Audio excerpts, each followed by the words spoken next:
On this edition of Prime Sports NASCAR, brought to you by RaceReviewOnline.com and KennyBoost.net, we're going to preview the Food City 500 from Bristol Motor Speedway as defending race champ Jimmy Johnson once again tries to jumpstart his season. Complete driver analysis, the latest odds, early picks, and more as Prime Sports NASCAR on the Prime Sports Radio Network starts now.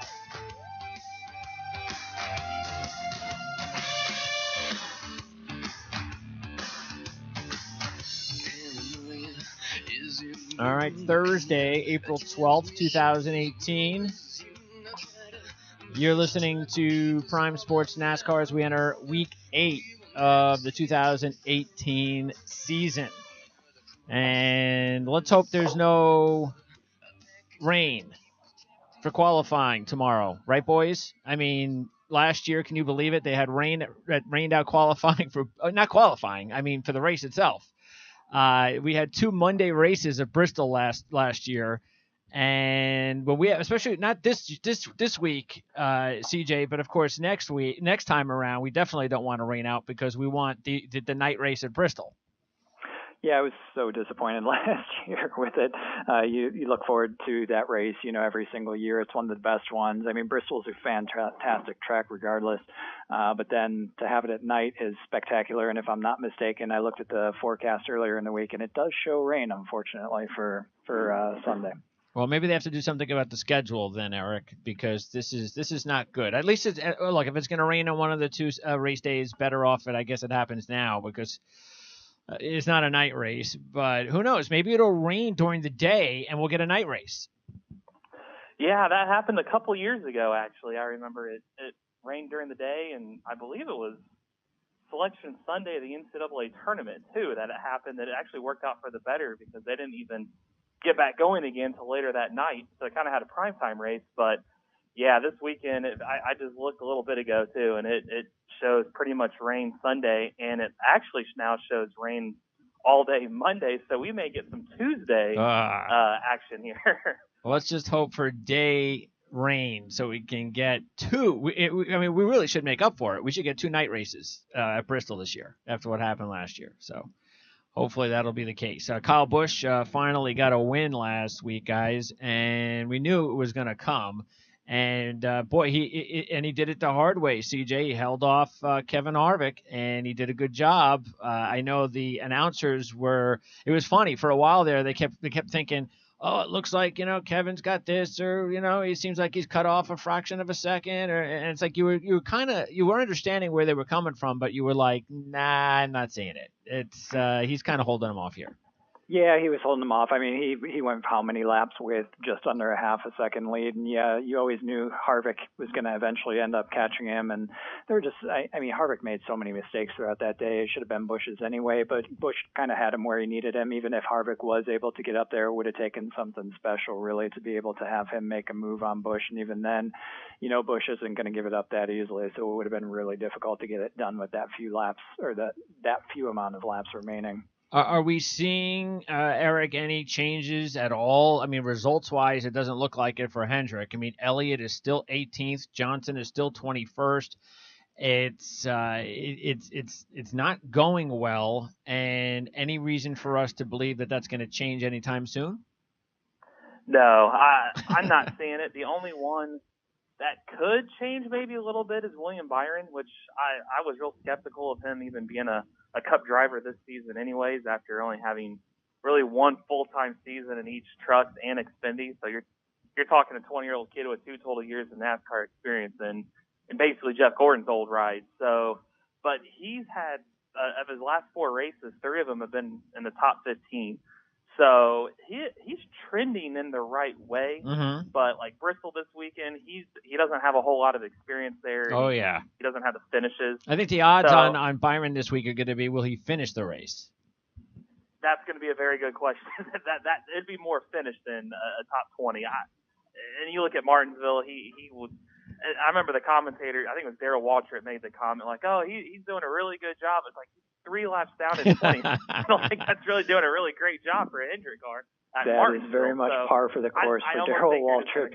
You saw him doing that with Clinton Boyer. Really, hold on a second. Oh, I'm sorry. That's okay. What were we saying, CJ? That's exactly Darrell Waltrip's line of commentating. You saw him doing that with Clinton Boyer a couple of years ago when Boyer was really struggling.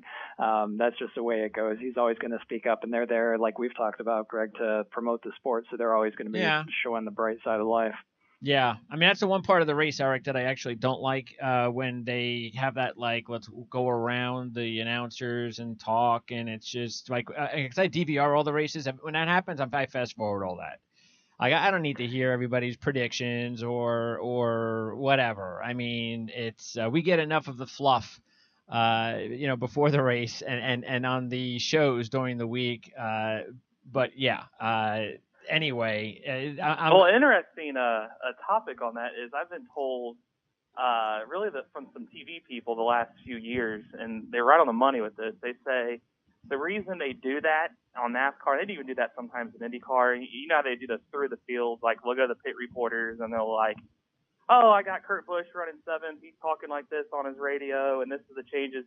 That is actually to kind of feel through the TV allotment that the races get drawn out and they're not expecting a caution. So they actually do that to fill time. So it's almost like that just goes to show you that some of these races are too long. That is a built-in a TV time basically because they don't have much to talk about, and that's just really to kill some time until something happens. Yeah, well, I think it also demonstrates look, if they're going to continue with we've talked about this ad nauseum about what they have to do to kind of change maybe even the car setups, but it would just be so much better if we had a lot more passing at the front of the race, and if that happened more often, they wouldn't have to milk the race as much, and we can have the length stay the way it is. I don't know. I mean, CJ, honestly, if they were to shorten the races, I don't really. The only thing it does is it just shortens the time. I don't think it does anything as far as making it any more exciting, because look, that's what they tried to do with the stages, and I just don't see how that's actually done anything except it's cut into maybe some of the boredom. That's it. No, absolutely. I don't think cutting the race distance is going to make the racing any better. As a matter of fact, just yesterday I was looking up the last two races at Bristol just to see how long they took. The first one, the spring race, took just over 3 hours, and then the night race, quote-unquote night race, was 2 hours and 46 minutes. So they've talked about shortening the races before. It just doesn't lend to the competition. I mean, they're going to try out the new aero package. That news came out for the All-Star race earlier this week. It's the same package, or kind of the same package that Xfinity used at Indianapolis, and it looked pretty good. I mean, we will see something come of that. Restrictor plates on Charlotte. That's going to be really interesting. Maybe that'll open up the field a little bit more to some passing up front. All right. Let's get to taking a look at this week's race. And right now you have Kyle Busch as the favorite at 4-1. So there's no crazy favorites. You know, we've had some really Kevin Harvick crazy odds most of the season, like a 2-1, but 4-1. That's I mean, that actually looks good. At this point in time for the number one favorite, Kyle Busch. Kevin Harvick is 5-1. Martin Truex Jr. is 6-1. Kyle Larson 7-1, and so on. Let's talk. I tell you what. Let's go through the let's go through the standings route this time. So we'll start with Kyle Busch. And I tell you what, let's throw in Joey Logano and Ryan Blaney. 4-1, 12-1, and 15-1. Those are the odds on those three drivers. We know how hot Kyle is right now. He won this race the last time they raced here at Bristol in August. But keep in mind, he's got 4 wrecks in his last 6 races here, even though he's led 612 laps in those 6 races. So that's how strong Kyle is. Bottom line is if Kyle can survive the race, he's probably going to win it. Joey Logano, meanwhile, you think maybe he's the next overdue guy, Eric, because he has 6 top 10s on the year, 7 top 10s in his last 11 at Bristol. 4 of those are top 5s. 2 of those are wins. He's led over 500 laps in that time. And Ryan Blaney, you kind of wonder, maybe 15-1 is not a bad idea for a driver that's driving as well as he has, 2 straight top 5s. He hasn't done much at Bristol over his career. He's never led a lap at Bristol over his career, but he has had success in the Xfinity Series, and we know he's at a different level, different team this year. So maybe Ryan Blaney would be interesting as well, only because of the odds. Yeah, Blaney's one that he's hard to figure out because he's obviously improved a lot with Penske's cars, and he's a great race car driver too. But it just almost seems like he's snake bitten some of these races. You have what happened to him at Fontana. He had a car to win. Vegas, he just wasn't quite there with Kevin Harvick level, Harvick, but nobody was. And then last week he had that pit stop problem early in the race. He had to overcome it. He had a hole in the front of his car. Yep. And he still finishes up front. So right. With him, it's just like you just wonder when all the pieces fall in place how dominant he's going to be. Bristol, I'm a little fearful because it just seems like everybody could find damage at any possible moment. Sure, there. yeah. But that's good for the long shots, though, though, isn't it? I mean, this isn't a bad race to take a driver between 8 and 12 to 1 where you think, okay, he's capable. He just needs, a few breaks and maybe to get rid of some of the top cars like Kyle Busch. He needs a Kyle Busch wreck again. Exactly. And Busch, as you said, he's almost checkers or wreckers there. It's like the guy, he led 256 laps a few years ago and he finished 39th. I mean, he's got the capability but I've looked at once he's won the last few seasons, it's like the wins come in bunches after. And ever since 2015, his injury, out of the next 7 races on the schedule after he won, he's won at least 3 races in that stretch every time. So you got to just look at how strong he is at Bristol, and he's got 5 straight top 3 finishes. It's like the stars almost aligned for him to win again this weekend. But then again, you've got the factor where he could wreck. But Logano's sitting there with those odds too. He's one that, as you talked about the stages, that it seems like the guys that qualify at front typically run there because it is so hard to pass these days with these cars. He's had 13 straight top 10 starting spots at Bristol. And out of the last 17 races on the track, he's qualified inside the top 10 for 16 of them. Wow. So you pretty much might as well get your Sharpie out and know he's going to start in the top 10, which means I think he's going to be there in the end. And with the odds that he's got, he's an attractive bet there. I think it was it 12 to 1, 14 to 1, I think? 12 to 1? Yeah. 12 to 1. He's one that I would circle out of those 3 that I think he can get it done this weekend. Yeah, CJ, I think all 3 of them are good wages right now because Logano and Blaney's odds can definitely drop by the time the race starts. And we know Kyle's can drop. I mean, God forbid if he starts on the front row, he'll be a 2 to 1 shot. Yeah, absolutely. I completely agree with Eric. I think Logano's the one to go with there. Kyle Busch, without a doubt, hit the nail on the head. He's been really streaky once he wins, so he deserves to come in at the favorite. He's won the most races at this track. Next to his brother is second behind him of active drivers right now. But Logano, like you said, probably overdue for a win. Been looking pretty stealthily good the past couple of weeks, and he's also very good at Bristol too. All right, Harvick, Truex, Bowyer, the next 3. Harvick 5 to 1, Truex 6 to 1, and Bowyer 22 to 1. So we know what kind of a year Harvick is having, CJ. He's on a major roll. He's only had 2 wins here over his career, but half of the time he's finished in the top 10, 12 top 5s. He's led over 800 laps. You throw in Truex, who also, and by the way, Harvick's at 5 to 1, which we haven't seen all year. We throw in Truex at 6 to 1, and he's just been. This is just another one of those tracks where he never had success early in his career when he was a completely different driver. Now that he's the driver he is today, he's all of a sudden performing well here.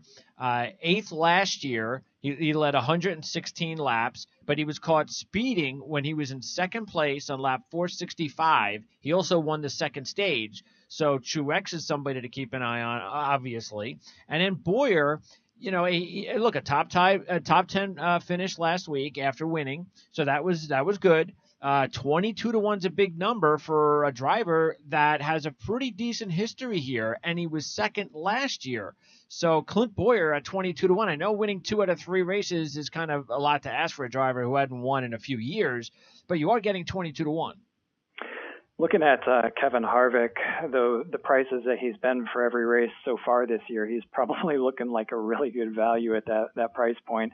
And the last 5 races have all been top 10s for him here. 3 of them have been top 5s, and he won the fall race in 2016. Doesn't have, like you said, a whole lot of wins, just the 2 here, but he does lead laps, consistently finishes inside the top 10. I really think that team right now only has the capability to beat itself. I'm not sure that anybody else truly in the garage has the capability to beat them. Kyle Busch got there last week because of the mistakes that Harvick had. He crashed out at California, probably could have won there. So that's a pretty good value considering where we've seen him. Okay. Truex, I'm not so sure that Truex is great for me at Bristol, to be honest with you. He led the 116 laps and he finished 8th after starting 3rd this race last year, but the rest of them have been, mainly outside of the top 20. So his average finish is actually 20.3 from 24 career starts. So I'm not totally high on him. I would go for him still. I would want a little bit more comfort there, maybe see some practice times, but then obviously the odds are going to drop on him. But Bowyer is a pretty good shot as well. Like you said, it's going to be a lot to ask of him to win 2 races, but he has been very good on the short tracks, and he's starting to get some of that mojo back that he used to have. Finished 2nd in this race last year, so he actually looks pretty good heading into this weekend. Yeah, Eric, I think with Bowyer, the only thing is winning 2 out of 3 races. Other than that, at 22-1, I think he's a bargain. And then CJ hit it on it with Kevin Harvick. I mean, why would you go with Truex at 6-1 when you can hit Harvick at 5-1 based on how well tuned that team is right now? Yeah, I fully agree with CJ. Truex, honestly, if the odds makers had him more like Logano Blaney, like 12-1, I think that's where he should be at right now. Because as he said, 7 of his last 9 finishes are outside the top 20 there. So, and he's coming off that wreck. I just would struggle to take him there when I could get Harvick for right there. And as CJ said, unless Harvick beats himself, he's usually winning the race. And with those stats, I would rather take Harvick over Truex. And then with Bowyer, I mean, he won the last short track race just a couple weeks ago. So he's got the equipment to be there. He's Harvick's teammate. And Stewart Haas across the board has really improved this year. So not only can he lean on Harvick, but he's got Kurt Busch, who's won 5 times there, that he could also lean on. So I think Bowyer at 22-1 is a very good, almost a steal, because I would be shocked if his odds don't get better as the weekend goes on. So if you can lock him in at 22-1 now, you might as well go ahead and do it, because I think they'll improve as the practice laps and if they qualify, if he's starting up front, I think they're going to get better. All right, let's go to Keselowski at 12-1, Kurt Busch at 22-1, and Denny Hamlin at 12-1. This is not the race to take Brad Keselowski, even though he's had some good runs here. It really hasn't been very often, and his last 4 races have been abysmal. Kurt Busch, meanwhile, this might be a good race to take Kurt Busch. Maybe he's just like Bowyer at 22-1. This is one of the long shots to look at this week. He had a good run last week, and just like Kevin Harvick, 50% of the time he finishes in the top 10 here. He's got 10 top 5s, even though only 4 top 10s in his last 13 races. But he was 5th in August, and you are getting 22-1. And the team, of course, the entire organization is on fire. And then you have Denny Hamlin, Eric, at 12-1. And Hamlin has also been 50% of the time in the top 10 here. But just 1 win. That was 2012. 4 top 10s in his last 5, though, including 3rd in that stretch, with 3 of his last 5 races actually being 3rd place. So again, 4 top 10s on his last 5. He's finished in 3rd place in 3 of his last 5 here. But he's got so many conflicting trends, and the other one is he's only led 83 laps in that stretch. So not a lot of laps led, even though he has finished pretty well here and only 1 win. So I think there are better bargains to go with than Denny Hamlin at this point in time, and that includes Kurt Busch. Yeah, out of that group, Kurt Busch, I would throw him right there with Bowyer for the exact same reason. He's Stewart Haas car, 5 wins. He's led 1,062 laps there, so he knows his way around, and he's been very strong there recently. I thought he ran really better than he should have last week in Texas. I really wasn't expecting that performance out of him, to be honest. So I think he comes in with some momentum, 22-1. Definitely take him there. Keselowski, I would stay away from him. 8 of his last 11 Bristol starts, he's finished 14th or worse. So this is not the week to gamble on Keselowski. And same with Hamlin. I think he could have a good top 5, top 10 car, but I just don't see a win out of him yet. He's kind of falls in that Bowyer and Logano category this year, where Blaney and Logano, where they've been strong, but not strong enough to win. And I just don't think he'll have the car to win, where I think Logano improved. I got some other sleepers that we'll probably talk about later that I think will just out-finish him, but I can still see him getting the top 10, but for those odds, I don't think he's going to necessarily win the race. CJ, how would you try to figure Hamill out? This is definitely a driver you want to wait until you see practice and qualifying because, as I mentioned, there's so many conflicting trends with him, including the fact that he has led over 600 laps here over his career. So he's had some really good moments. He's also had some stretches where he really hasn't done much.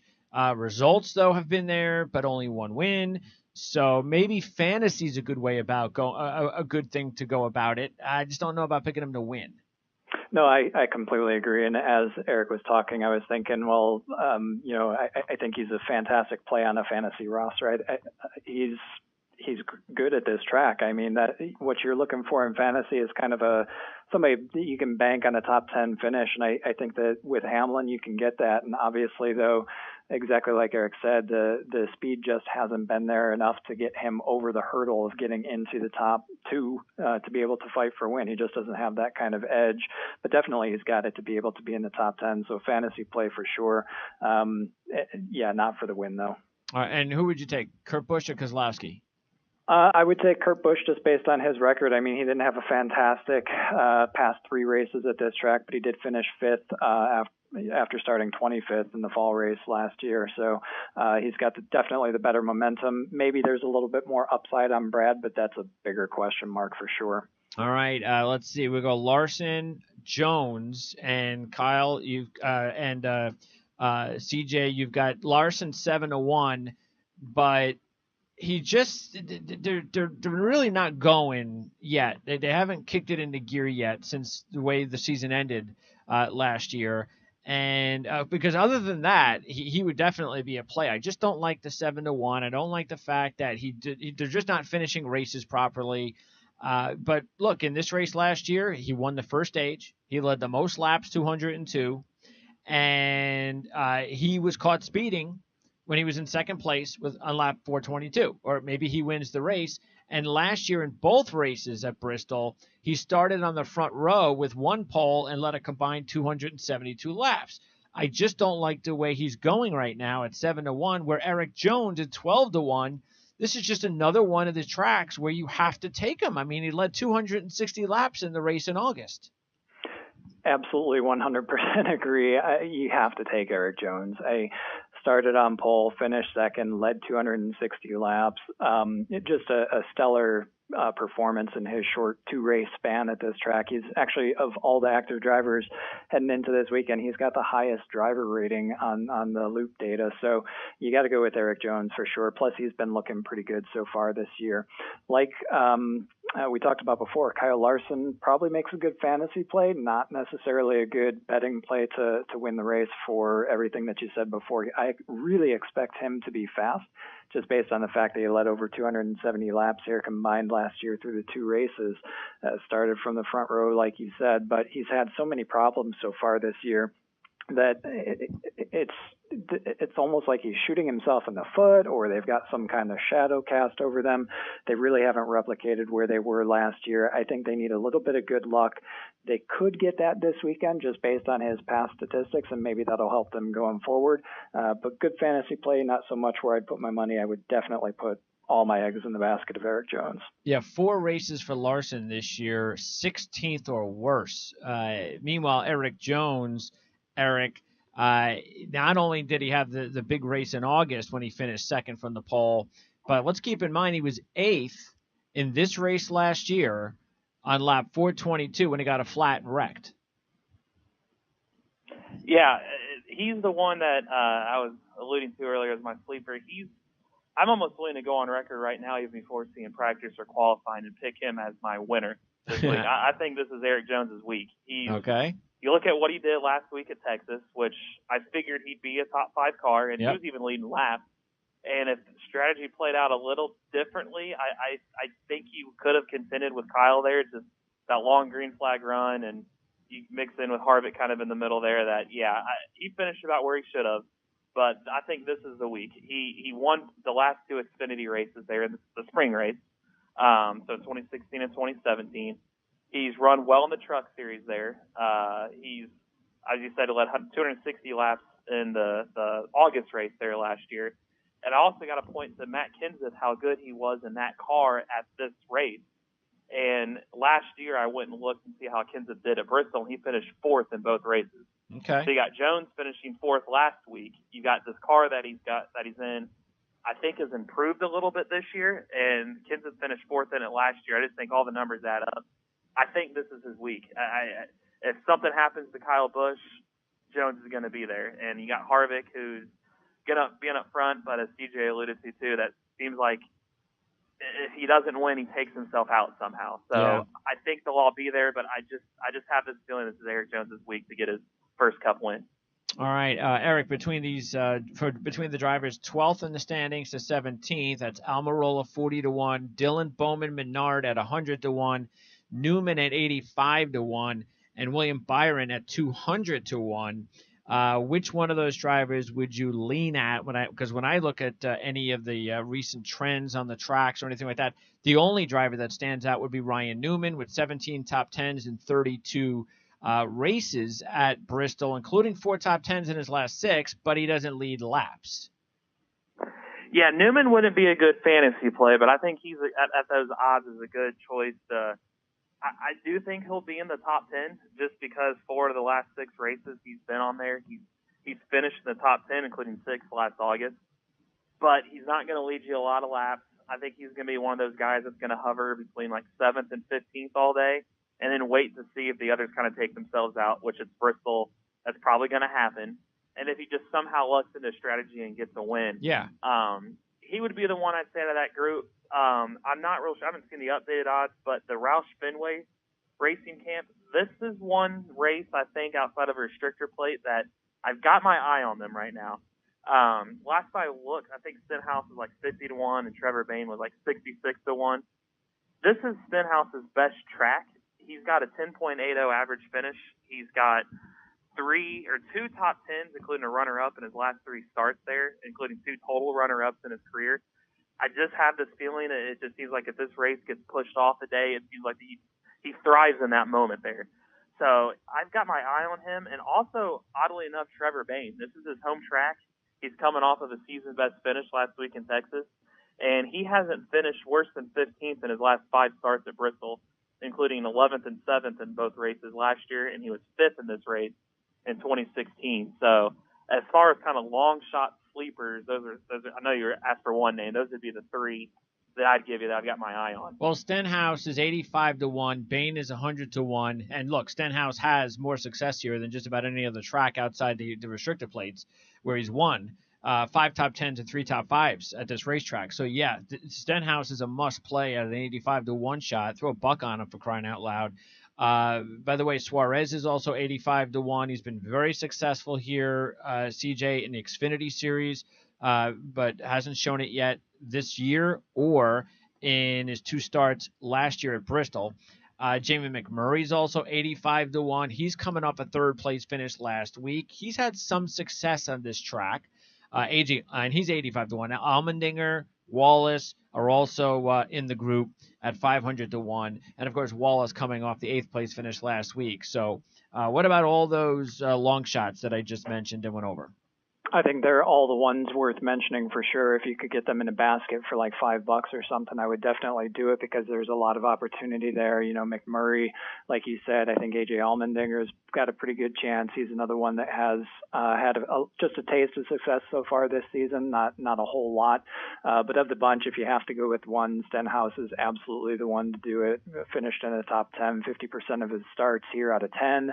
So 5 out of 10. And then Suarez, you want to be a little bit careful with because he did end up hurting his thumb in that crash last week. So he's going to be wearing a brace on it. I don't think it'll affect him, but you know, you got that one extra variable that's out there on somebody also already that's already not doing too hot so far this year. So with the best finish of 15th, you might just want to stay away from him this week. All right. And then finally, let's see, CJ, we've got Jimmy Johnson and Elliott, who we opened the show with. Elliott is also dealing with the penalty. You could talk about that from last week. He's 12-1. Johnson 16-1.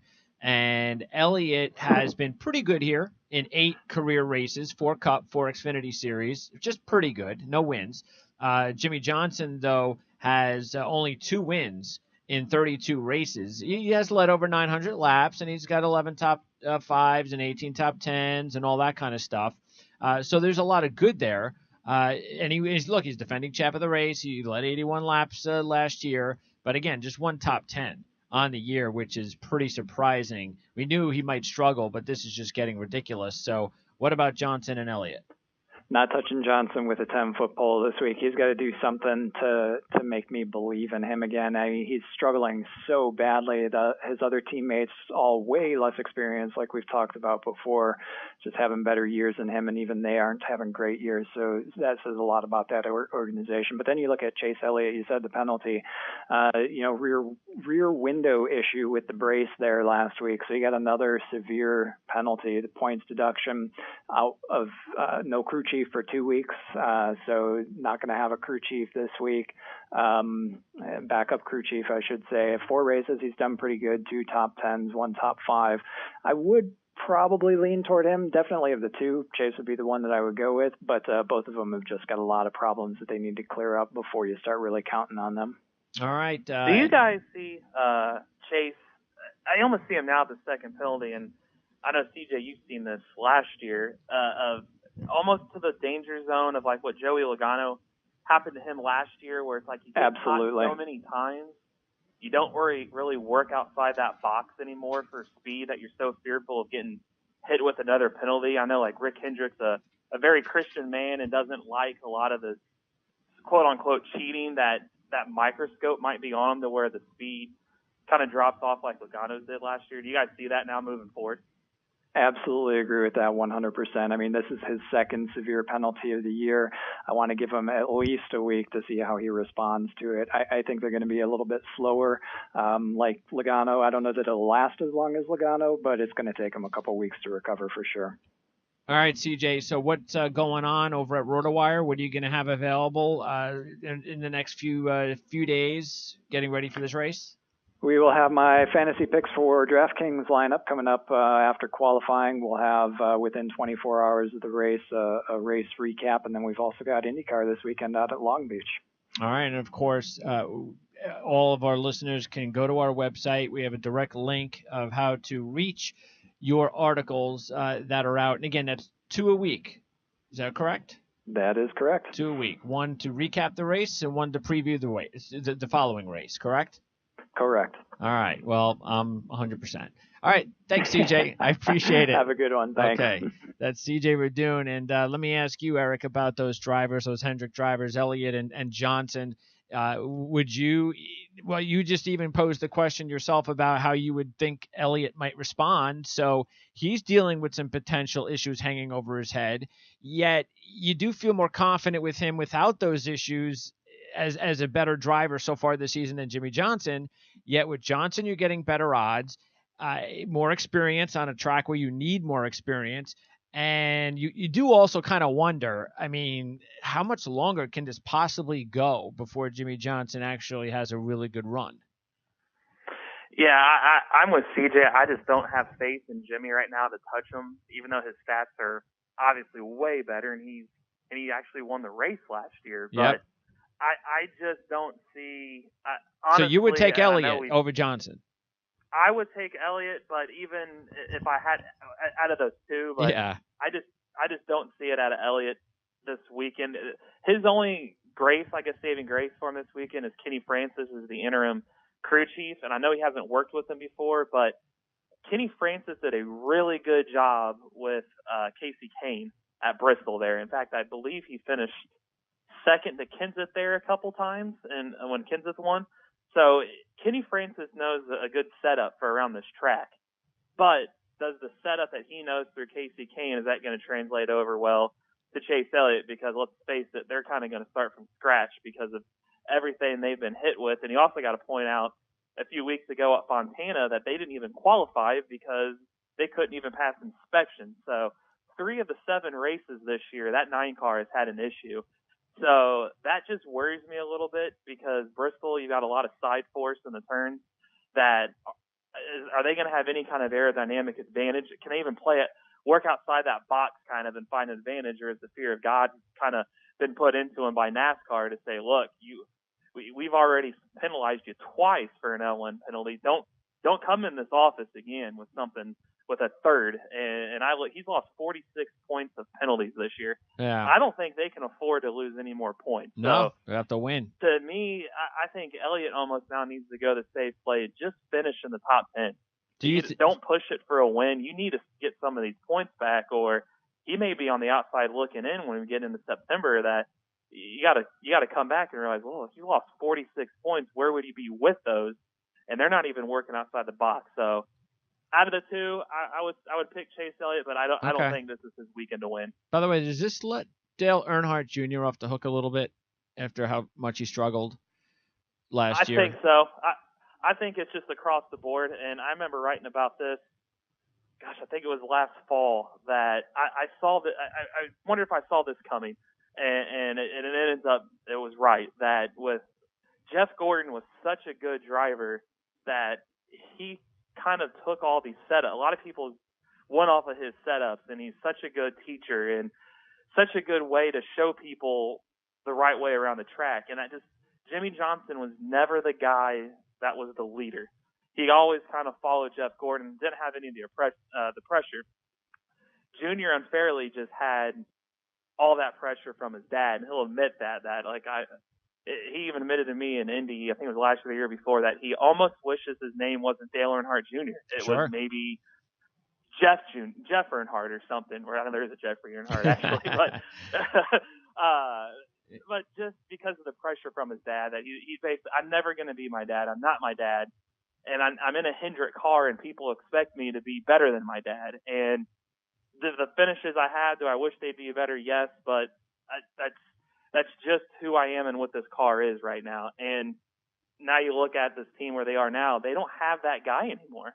They don't have that leader. Jimmy Johnson's not the leader. He's never really been a leader with that team. And you got the three younger guys that they're not there yet, and they may not be there for another couple of years.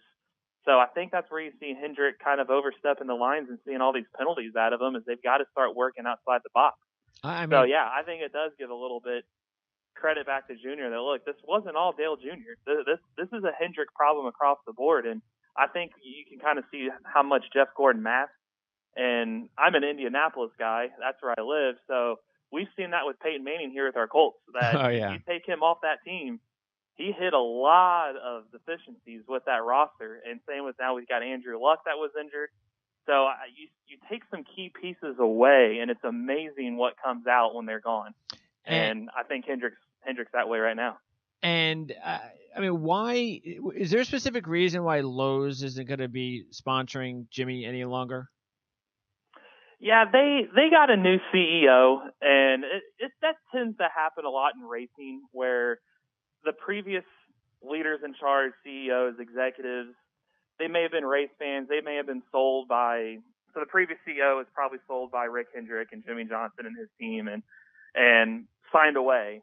But a lot of these companies, you get new management, new upper level executives, and they just want to go a different direction. They might want to put their money elsewhere. So I wasn't real shocked. I kind of saw the writing on the wall a few years ago when Home Depot left, that there was really Lowe's is now competing against nobody else, and Menards has recently stepped in bigger, but they've been down as far as a business model wise. What they've been saying, kind of a lot of from the insiders on the Hendrick team, that they kind of saw this they weren't shocked. And I think what you see Jimmy's results kind of dip, and it's just kind of the perfect storm. Okay. Which now I wonder if really is Jimmy Johnson going to finish out that contract? His deal's through 2020, but with what he's running with now, look at losing a sponsor. Do you really want to hang around another 2 years for this, or no? Or is he going to not really quote unquote shock everybody and say this is his last season? Why not? I mean, seriously. I mean, what else can Jimmy Johnson do? The only thing you could do is if you don't, no matter how many championships you have, we've seen this in all sorts of sports. If you wind up going 2, 3, or maybe 4 years in a row of really bad play, sometimes it's the last thing people remember about you. That's what worries me about him because NASCAR is trying this new younger generation shift. They know they need to get some more eyeballs, so they're catering to a younger fan. Well, these younger fans aren't aware of Jimmy Johnson, what he did 5, 6, 7 years ago. They don't know that, and they're probably never going to know that because the new millennials, they don't care about a lot of past history. Sure. So they're just going to see this Jimmy Johnson and realize what's so good about this guy. I've heard the name, but yeah. And I saw a stat. I think it was just 2 days ago that since I forget maybe late last summer to this point right now, Greg Galding, who's driven for BK Racing, who is in court for bankruptcy, has as many top 5 finishes as Jimmy Johnson has. So what does that say? So these kids see Greg Galding and Jimmy Johnson like, what's so special about this guy? Yeah, He's got as many top 5s as that guy. Yeah. So it's just almost sad to see. I want to remember Jimmy for what he was. Sure. And that's kind of why Gordon got out. That's why you saw Tony Stewart get out when he did, because his stats were declining. That it's time to just leave. And I could just see Jimmy's got it. It's not a money issue. It's not a fame or success issue. He's got all that.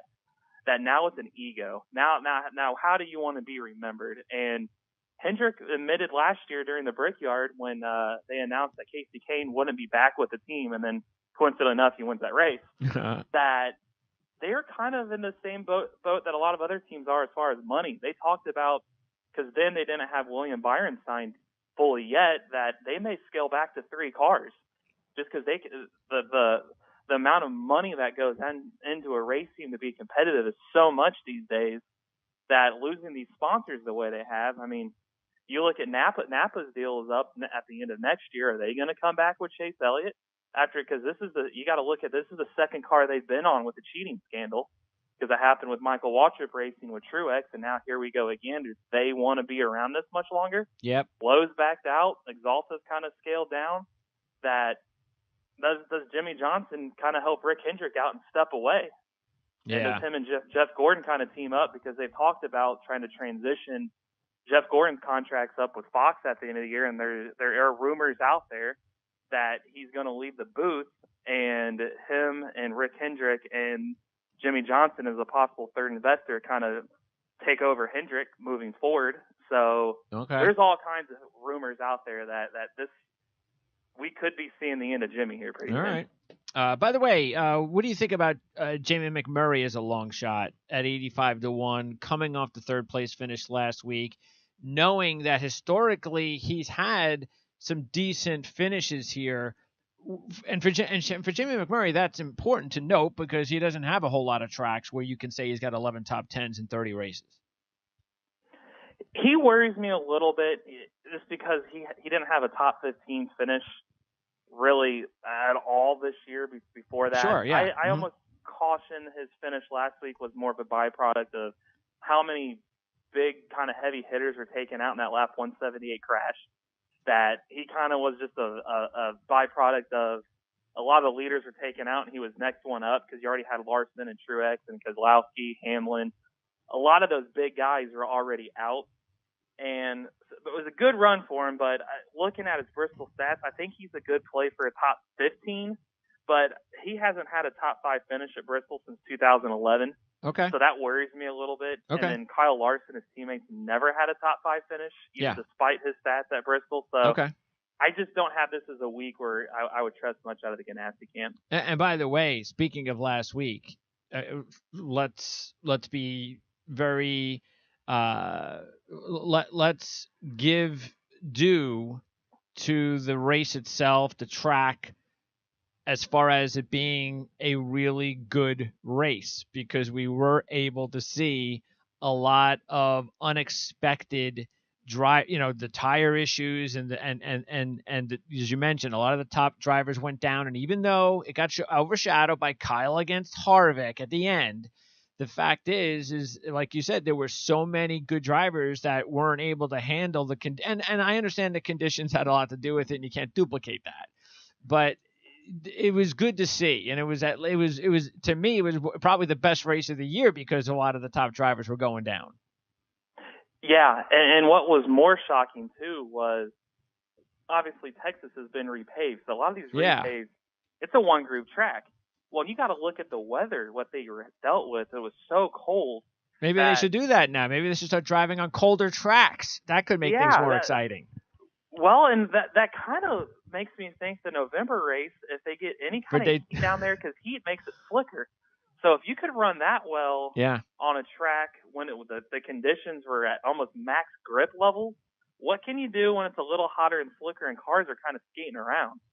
So that kind of makes me a little more, because usually Texas, like Kyle Busch said in the pre-race interview, I heard him talking about how Texas 500 miles is such a long race. He kept talking, it's such a long race. And it is. Sometimes it just gets drawn out. 334 laps on a 1.5 mile track just seems so long.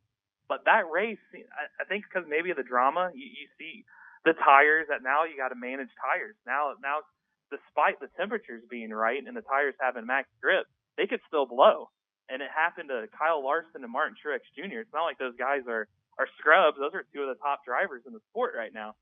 So it just kind of showed that it could take anybody out. So it was kind of refreshing to see. Yes. And good to see. Yes, Kyle and Harvick were 1-2, but it was kind of good to see Kyle get his due, get his win. And I just think it further adds the intensity now that he does have his win. Yep. And how good Harvick's been, that they now go for playoff points, which is a whole other storyline thrown into it, because those are going to be the top two. And you got Truex. He's 1-2. So now we look at what Truex had as playoff points last year going in. Those three are pretty even right now as far as playoff points. So you got a whole nother race in itself. So it was kind of refreshing to see. All right. So what's going on at Race Review Online? You going to be working on the usual to get prepared for the race this week? Yep, just more usual stuff now. I got most of the previews up. I counted, I probably flooded everybody's timelines the last couple of days. I've got 29 articles between IndyCar, F1, and NASCAR.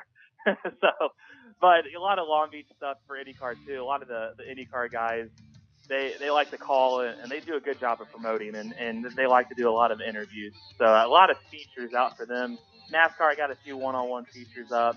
But now this Thursday, going into the weekend, now you kind of reset and now go for who's going to win, what kind of storylines are surrounding the race weekend itself at this point. All right, Eric, appreciate it, and we'll talk to you again on next Thursday. Yeah, thank you. Appreciate having me. Yeah, we'll do it again. Awesome. All right, that's Eric Smith, Race Review Online. And by the way, you can catch Eric on his Twitter handle. That is Eric_Race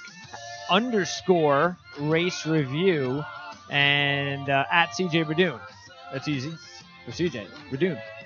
Don't forget to follow us on Twitter at PrimeSN, and make sure to check with us for the next few days of this week. We've got a whole bunch of other sports to cover, including our NBA playoff preview show tomorrow and some more horse racing coverage on Saturday, as well as some more NFL draft talk with Dan Shanka at Ourlads. So thanks for tuning in to Prime Sports NASCAR and the Prime Sports Radio Network. Enjoy the race. Hopefully it's on Sunday. Well, actually, let's hope for Sunday night. And we'll see you next time.